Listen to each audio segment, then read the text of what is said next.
Sanyore. Am poyon to amcanım. 4 kilometre. Amcanım.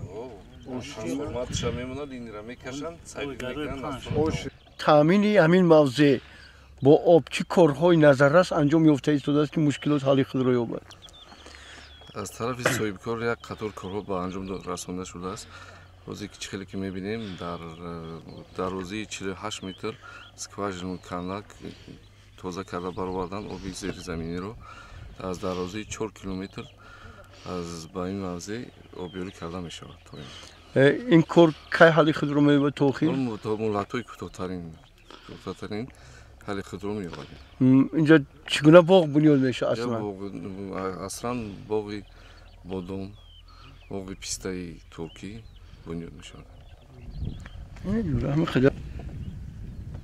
حاضر رحمانو. اوش ایست.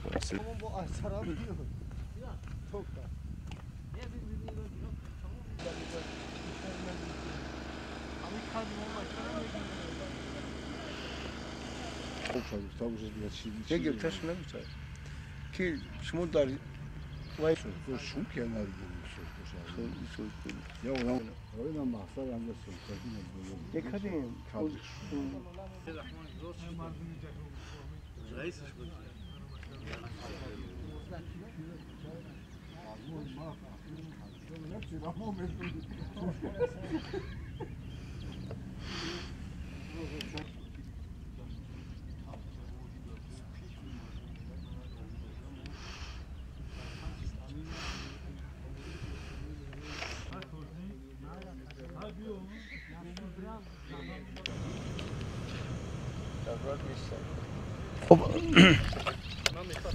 من در سمت اجرای دستور و هدایت‌های سازنده پیشوای معظم ملت وابسته به استفاده ثمرناک زمین مخصوصا در همین گونه زمین‌ها بنیاد کردن باغ و این زمینه از کجا در دل شما با وجود آمد؟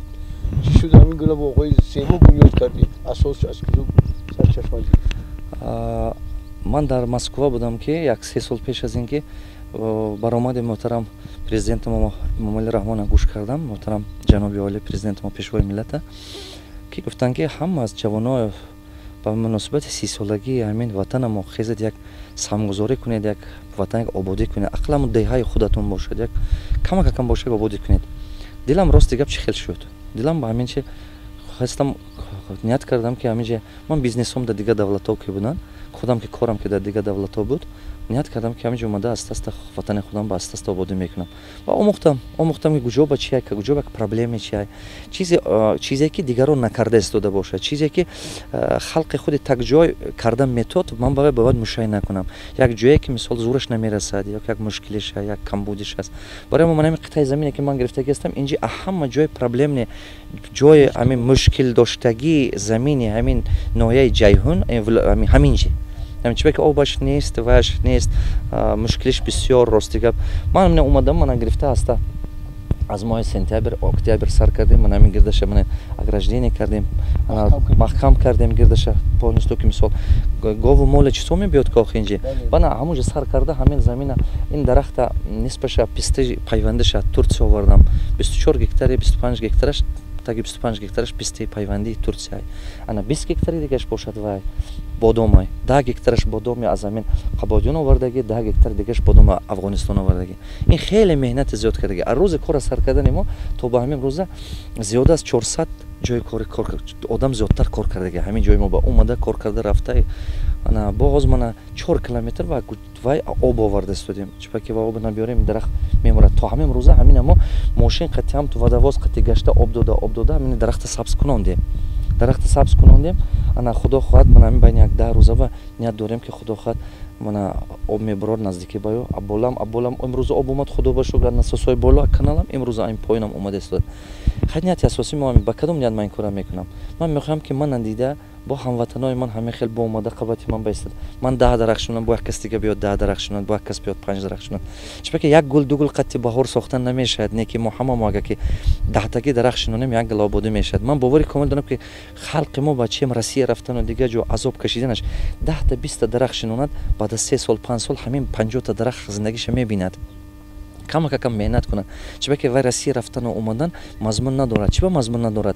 هر سال رفتن در کار دیه. من همین 25 سال است که خلق ما مهاجرت دیده است که 30 سال با میرن میبیاد میرن با همون آوردگیش زندگیش به نمیرسد، سلامتیش نیست میشد و مقصد اساسی که من در تاجیکستان حاضر اینوستیسیون آورده پولم رسخت کرده استودیم من نمیخوام که دیگه خلق مردی کاری کند.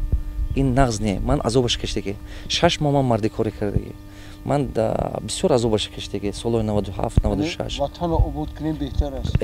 این بله خوبترش نه. شما اگه کمی روید خانه همسایه ریمون کنی خانه همسایه آباد میشه خانه شما نه. پولی که وای میتید ممکن شما نونش میخرید میخورید برمی یک روز نصف میشد. من میخوام که مردم ما است همین سرزمین خودمون مهنت کنیم. همون مهنتی که اون سرزمینو کردنیم در روسیه در دیگه جا هوا است همینج بکنیم همینجا باشد. این دائمی است.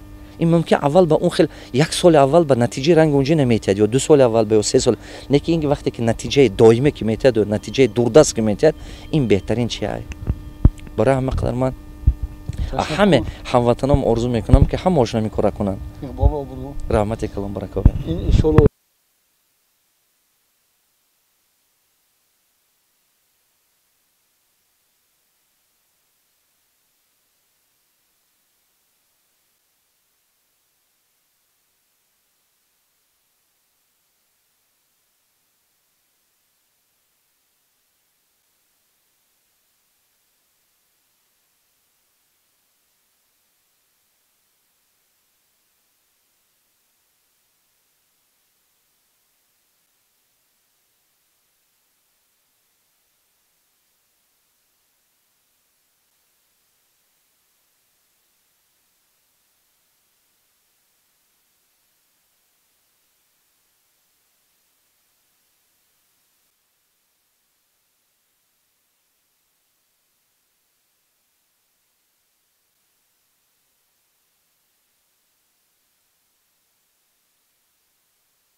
جمالی حکومت آن خیلی نسبتاً سفارت بود.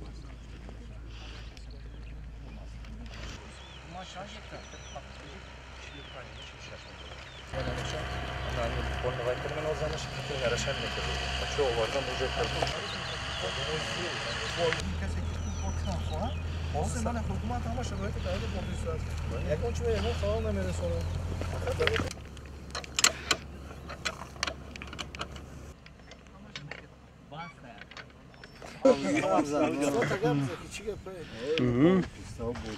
یکی بهترین